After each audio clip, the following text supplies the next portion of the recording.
তো আজকে আমাদের আনবক্স করবো ফ্লিপকার্ট থেকে একটা পার্সেল আছে, দেখি এর ভিতর থেকে কি বের হয়, দেখে বোঝা যাবে। তো দেখি কি পাঠিয়েছে ফ্লিপকার্ট থেকে আমাদেরকে আজকে।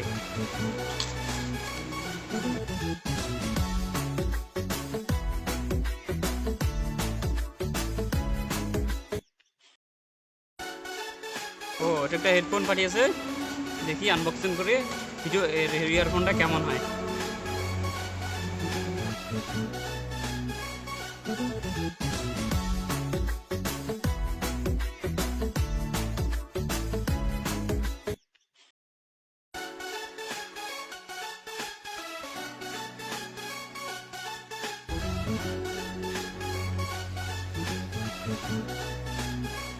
সাথে শুধু একটা ডেটা কেবল দেওয়া আছে ছোট, আর সাথে কিছুই নাই।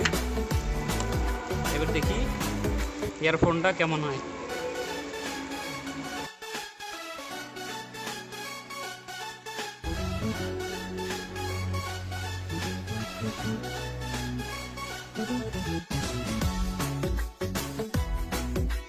এর ভিতর থেকে একটা ললিপপ পাওয়া গেছে। এটা হচ্ছে ইয়ারফোনটা।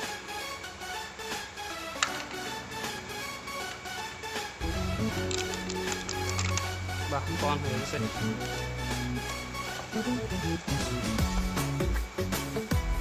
সো নাইস, কোয়ালিটি অনেক ভালো আছে,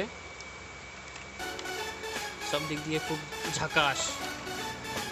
এখন একটা চালু করে দেখি কেমন হয়।